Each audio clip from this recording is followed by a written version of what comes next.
This team traded up to the number 1 pick to take the player they think is going to be a part of their future. We're previewing the Atlanta Dream today with Spencer Nusbaum. This is Locked On Women's Basketball. You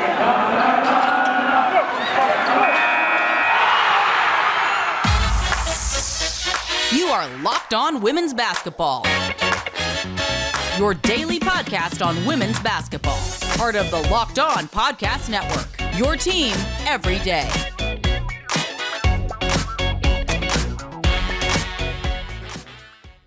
Hello, everyone, and welcome to Locked On Women's Basketball here on the Locked On Podcast Network. Alex Simon here, stepping in as a little pinch hitter for Howard today to give him an actual life every now and then because he's so dedicated to this. Here, joined by the Atlanta Dream reporter for the Next Hoops, Spencer Nusbaum. Spencer, how are you doing today? I am terrific. I'm ready to talk about Atlanta. I'm ready to see you step in for Howard. As you said, I'm not sure he gets too many hours off, so I'm sure this is a blessing for him. He has had quite the busy day, and he covers so many different things and does so many wonderful things. You should definitely go check out what he just reported for The Nine, because he has a bit of breaking news over there that I will tease here and leave at that. But he is so dedicated to the Next and bringing people like you aboard, Spencer, to cover so many of the fascinating stories and teams in the WNBA. And you have had maybe the most newsworthy team in the last calendar year in terms of the Atlanta Dream. Maybe not necessarily on the court newsworthy, but certainly they've had plenty for you to deal with off the court in the last 12 months, haven't they?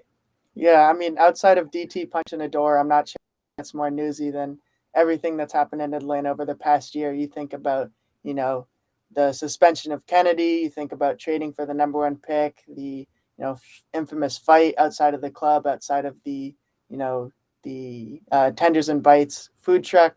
There's so much to cover that I'm not sure we even have the time today to go over all of it, but it's been a blast reporting on this team. You can never go wrong in having a story pop that is a fight outside of a food truck. In my opinion, those are always fascinating and interesting. And look, you in the calendar year that this has been have talked to 4 different head coaches of the Atlanta Dream at this point. That's the part I think that, we knew there was going to be changes coming into this offseason, but they have almost completely wiped the entire slate clean, almost throughout the entire organization. New head coach, new general manager, almost an entirely new roster. Just how has it been kind of knowing as the season was ending last year and coming into this offseason, now getting close to this season? How different does it feel right now? It feels entirely different. I think a big aspect of that is just the fact that there's people who are actually running the show that aren't in ownership. When we think about, how things transpired last year, all the decisions were basically being made by the 3-person ownership group in conjunction with these coaches. And now you have, a 2-time, the last 2 actually, WNBA Executive of the Year and Dan Padover, new head coach in Tanisha Wright. So it really feels like it's an entirely different organizational culture. You look at the players who are still there, Tiffany Hayes and Monique Billings are basically the main holdovers from the last era of the Atlanta Dream. And while they've played a huge role in getting Atlanta to this point, there's 8-ish new faces on the roster. It's an entirely different atmosphere, and it's something that is kind of hard to grapple with because you want to talk about what happened in Atlanta last season, but it's like they're turning over a new leaf now. And there's frankly not really anybody around from last season to talk about what it was like in Atlanta last season. I think, if I'm not mistaken, Tip Hayes is back, and it's basically just her amongst players who were major contributors to their roster last season. Yeah, that's effectively it. I mean, if you want to include Monique Billings, you can. I think she did play a valuable role for the team last year. But again, Tiffany Hayes is still overseas right now. So when you look at training camp, it's basically Monique Billings, Aari McDonald, who didn't play that much, and that's it. The Dream were an awful team last year, and I think that that's something that's been stressed over and over, something that's quantifiable in a number of ways. But it really does seem like even if this team isn't going to do a lot better than it did last year, it's going to look wildly different. Well, and I think the biggest key would have been the player that everybody thought was the face of the Dream last season, which is Kennedy Carter. And we've referenced her at least once or twice now. But the Dream did not surprisingly do anything with Kennedy in some of the time that people thought maybe there would be some movement. They got through the entire month of January where you can be talking to people and talking to teams and maybe making trades and didn't. But then it was February 5th where they finally did actually make a move with Kennedy and traded her to the LA Sparks for Erica Wheeler and the Sparks' first round pick. I know you've definitely written about this thoroughly and it's a couple of months old, but I still think that is kind of the inflection point of the entire offseason out of two that they ended up having. And they've made two big trades. So we'll get to the second one. But just still kind of now that you're into this new season and into this, how much has that kind of emphasized that change that's coming for them in your eyes? I think it has a lot. The Dream, the most important thing for them is establishing the young core that they have. Kennedy Carter has the potential to be one of the 2 or 3 best guards in this league. Whether she can stay on the court, whether she can find a role in Los Angeles or anywhere in the future, that remains to be seen. But Kennedy has the potential to be, one of the 2 or 3 players that turns a franchise around. And Atlanta lost that player.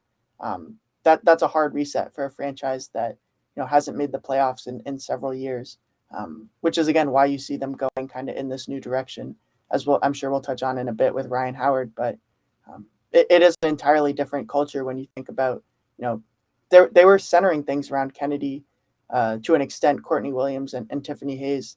That 3-player attack was really strong at the start of last season, but it just isn't something that was going to work in the long-term future. So it's definitely a new environment, and they did lose, in my opinion, their most talented player. Not necessarily their best player, their most productive player, but definitely the one with the highest ceiling.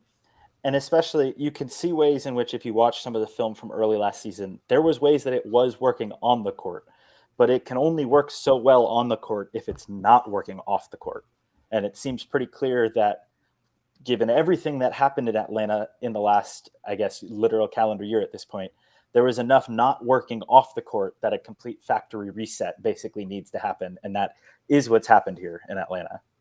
Right. And that's, again, what Dan Padover, the general manager, kind of emphasized. He wanted Kennedy to have this fresh start, and he wanted the franchise to have a fresh start. The team started off 4-2 last year. They won 4 of their final 26 games. I believe they had a rough stretch, and a lot of that was without Kennedy. They're going to have rough stretches again this year, but like I said before, it's a new leaf for the franchise and something that I think they're excited to kind of, move on with, even though Kennedy is so talented. And a fresh start can be beneficial for both. And another fresh start that can be beneficial for you, if you haven't given it a chance yet, are Built Bars. Have you tried the Puffs? If you haven't, you're missing out on one of the best tasting bars that Built Bar has ever made. Puffs are the first ever protein-infused marshmallow. They're fluffy, they're marshmallowy. They're not just a protein bar. They're a treat. They're a fan favorite. They have some incredible flavors. The marshmallow ones in particular have 100% real chocolate.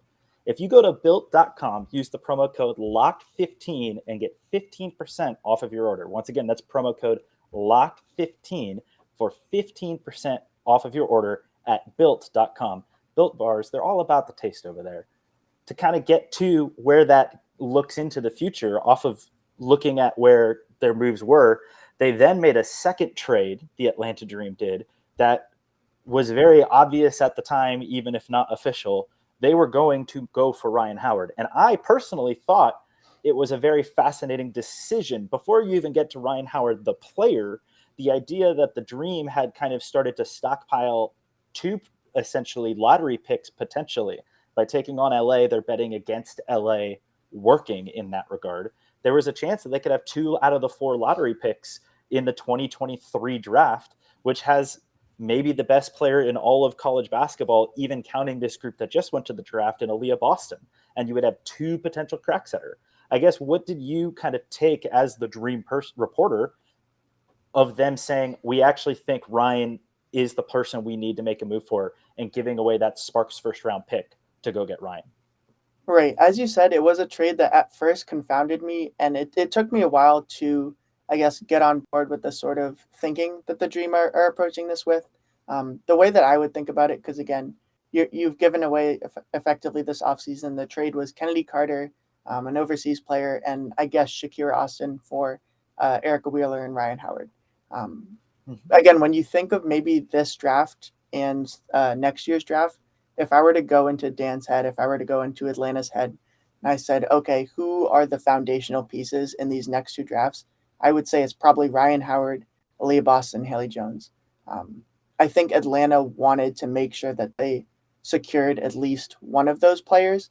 And I think if they hadn't made that trade up for the number one pick this season, you could be looking at a situation where they get zero of those three players. We don't know how good LA is going to be next year. We certainly don't know if Atlanta will likely have, the top or the second odds at securing a number one or number two pick next year. But, we saw the Mystics got the number one pick this year. Anything can happen in the lottery. So I think the ability to secure Ryan Howard as a foundational piece for their roster, and then, still having, decent odds at snagging a top two pick next year is certainly something that I think the Dream were calculated in making this decision.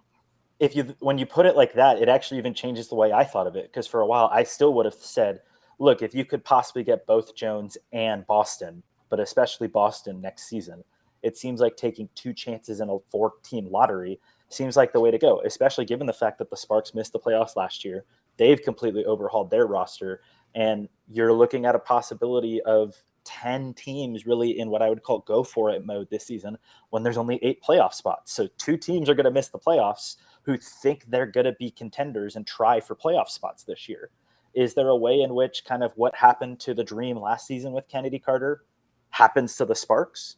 And you can even throw on a player in Liz Cambage, who I think it would be charitable to say is a unique individual in the WNBA, but could, in theory, cause some of those same problems. Absolutely. I think there is a lot of smart people in the WNBA world who could bet against the Sparks and say that is a wise bet to make for them to miss the playoffs, especially as a team that missed the playoffs last season. The lottery is tied to set the odds across 2 seasons. So the Sparks being as poor as they were last year, the Dream being as poor as they were last year, if both missed the playoffs this year, it would help both of their odds. But the way that you talk about the idea that, hey, we got to get one of these players. We might not be able to get 2 next year, but we get 1 now, and we maybe get 1 more next year. I think that's brilliant, and especially because Ryan is such a talented player. Exactly. I will say, if Mike Thibault gets his hands on Aaliyah Boston next year, this trade is absolutely a loss. But I think you have to kind of play the percentages. And when you're able to get that foundational player, and Ryan Howard, who, the more I dig into the film, the more I dig into, what you've seen from her on the court, it is a player that you do not want to pass up on, especially, with the direction that the league is going. Yeah, and look, that's the way trades work. You got to make them in the moment. You're trading away assets that you don't necessarily even know what's going to happen with them in the future, and you got to take risks. That's all trades are. The Dream have taken the risk that we think we're better without Kennedy Carter than we are with her, and you made the trade with the Sparks. They've made this trade of, we think we'll be better in the long run with Ryan Howard than maybe waiting to see if that Sparks team doesn't make the playoffs and is a lottery team, and then their lottery pick becomes number 1. Hey, if that happens, so it goes. But I think it's a wise thing. And you kind of mentioned, the more you watch Ryan play, and especially when you kind of translate it into what she's going to be able to do with better teammates around her, but what she's already been able to do in a pretty competitive SEC, I have to imagine the Dream were just thrilled to be able to say, we got her and let's take her and run. Absolutely. And again, as we talked about before, I think that it's hard to compare the Dream team that we're going to see, in the year ahead from the one we saw in the past. But the prominent issues with the Dream, on the court, you can go as far as you want off the court, but on the court, I mean, the issues were a lack of shot creation, a lack of, help defense, especially on the perimeter. And these are areas where Ryan Howard shines. The Dream, I believe, were 1-17 or 1-18, I believe 1-17 when they trailed after the first half last season. Between July 2nd and September 2nd last year, they did not win a game. They did not beat a team with a winning record last season. These are all sort of like big picture issues that the Dream needs to tackle. And these are the sort of situations where you're going to have a player like Ryan Howard step in and say, okay, this might not necessarily be her team yet, but 2 or 3 years down the line, you're not going to see these sort of similar figures. She's the sort of player who you want in there in crunch time, because that's something that Atlanta simply missed last season. They had, moments where Courtney Williams would shine. They had moments where Kennedy or Tiffany would shine, but they didn't really have that young player who was going to be on the court for the entire season in the way that they hoped they would have with Kennedy. And so Rhyne Howard at 6'2", a huge guard, is someone who is a foundational piece, for this franchise, and something that I know that they're, looking forward to having for the years ahead. And I can also make the argument, and I would love to hear your thoughts on this. This might actually be the best thing for Rhyne too, because of the fact that if the trade doesn't happen and she's with the Mystics, she might not be on the floor in those crunch time moments for a team in Washington that was clearly in go for it with Elena Delle Donne and go for it all right now. Could you kind of go through the growing pains that a player like Howard in her rookie season will almost assuredly go through? I'm not sure. But in Atlanta, you absolutely could say, yeah, we can let her kind of anchor us through that. If it doesn't work, it doesn't work, but we'll have plenty of opportunities for her to kind of, you want a player to feel like they can fail and grow off of failure. And with a lot of teams and in the WNBA, there's a lot of pressure to never fail. And I think they have at least that runway for her to kind of grow from failure if that does happen. Maybe she doesn't fail the moment she gets there. She's just hitting every game winner. But I would assume that's also a pretty good landing spot for a budding young superstar to just immediately get a ton of opportunities. Oh, absolutely. And look no further than Aari McDonald. Again, that was a player who a year ago led her team to the NCAA finals, and then was shelved on a team that wanted to compete and, obviously couldn't, but, thought they were competitive for a while. Aari wasn't necessarily able to go through those growing pains on the court necessarily. She wasn't able to get those reps that, she and Ryan are going to be able to get this year. When we think of players who excelled in college, they so often can just be shelved on a WNBA roster, and discarded a year or two later. And I think a situation in Atlanta where they're going to be able to grow the same way you have, in college of freshmen grow, or you have, these players who grow into great players, they often in their first year or two have those experiences on the court where they're able to grow from that. I think Atlanta was really the ideal situation for her, Atlanta or Indiana. And she ends up going to Atlanta because of the trade. And it's this Atlanta team, you in your kind of projections going into what was going to be training camp right after the draft, think Ryan's going to even be starting come the first game? Is that kind of, I'm not sure what you've been able to hear out of training camp at that point or even see from their first game. I know that there was no TV broadcast or anything, but do you kind of still feel confident that you're going to probably see Ryan starting for this team this season? I would be surprised if she wasn't. I would be even more surprised if she wasn't closing games. But I would probably say, Erica Wheeler, Tiffany Hayes, Cheyenne Parker, those are, sure spots in the starting lineup. From there, it's, a competition between Rhyne Howard, Nia Coffey, who, as much as I love her game, probably isn't starting at the 3 this year. Christy Wallace, who, again, we haven't seen much of. I think the Dream want to get Ryan reps immediately. And I would be shocked if she's not in the starting lineup, a month into the season, if not on day one.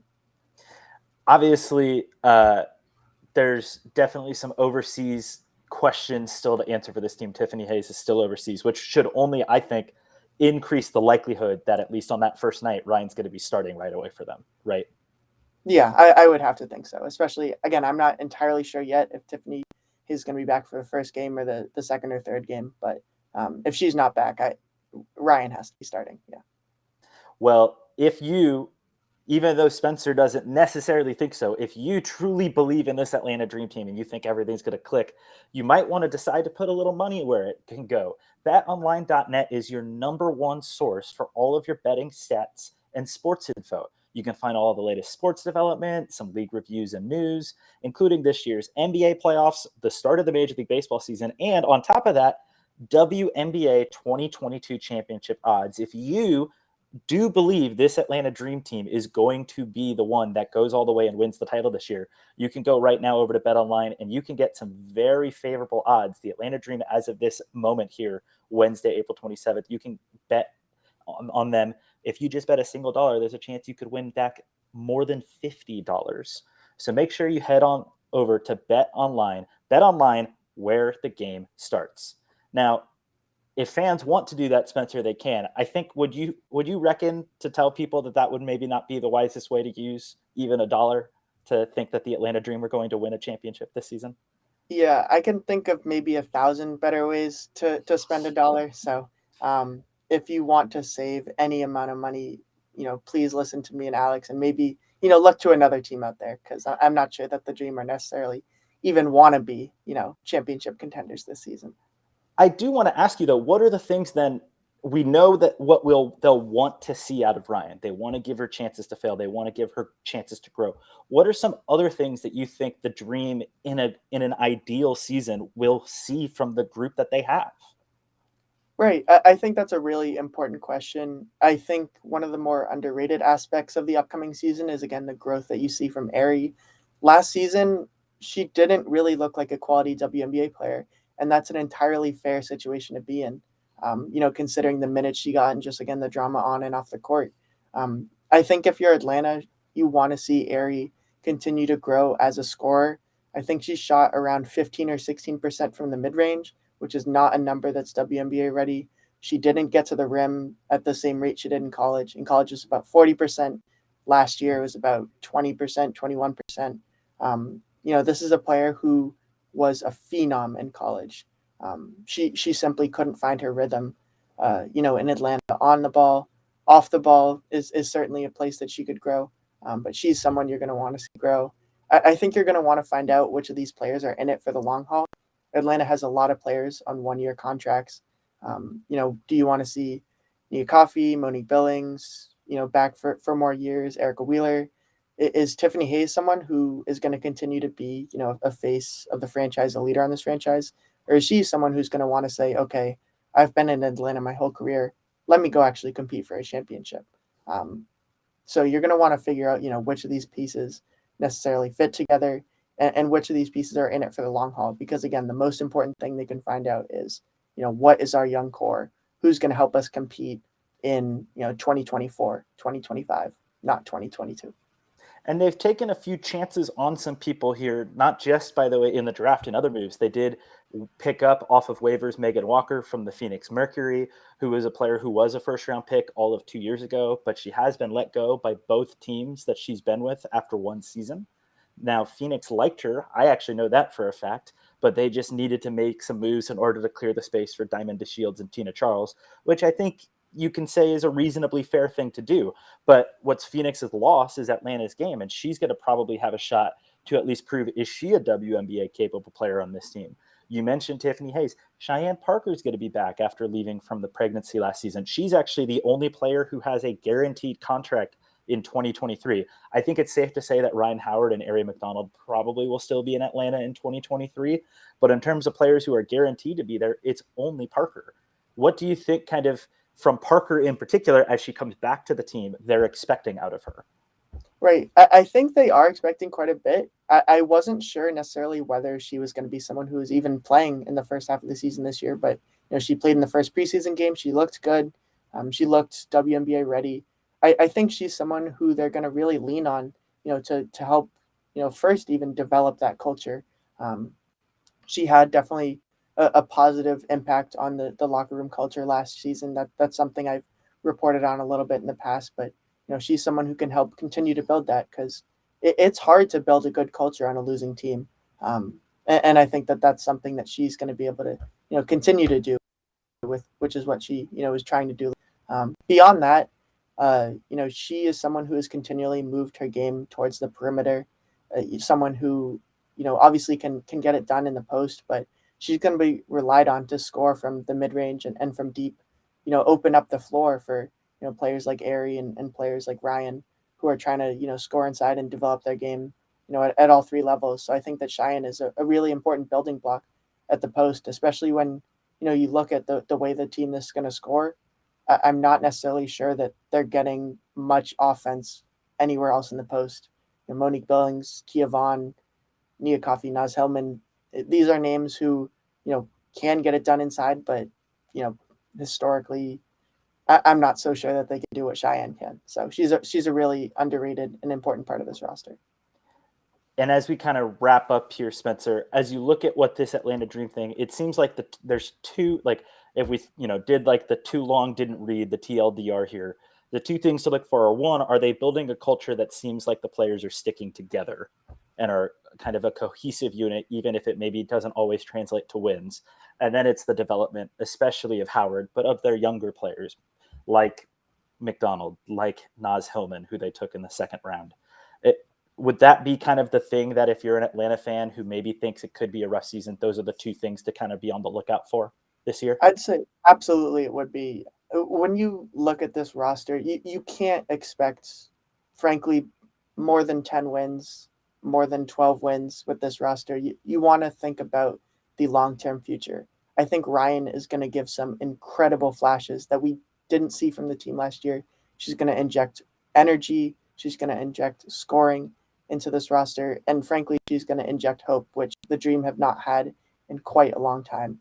So I think that, again, if you want the short, the quick breakdown on this roster, pay attention to what the young guns are doing, because I'm not sure that you're going to get much else from, the older players on the roster in the years ahead. But you are going to get quite a bit from Ryan and potentially quite a bit from Aari.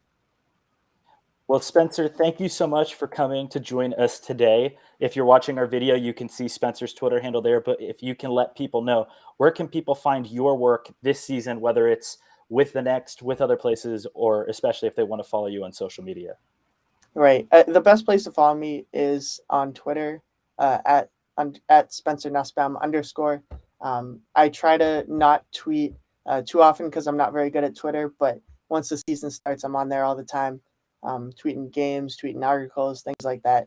And definitely, again, follow us at the Next Hoops on Twitter. And that's about all I have to say today. Make sure you're following our work. And I'm Alex Simon. You can find me at Alex Simon Sports from the Bay Area News Group. I still kind of hang around with the Next every so often, get to annoy some people like Spencer with some random WNBA questions here and there. But make sure you're keeping a follow at the Next Hoops for coverage of this WNBA season and so much more otherwise. Thank you, everyone, for joining us on this Wednesday afternoon, and we hope you have a lovely day. Thanks so much.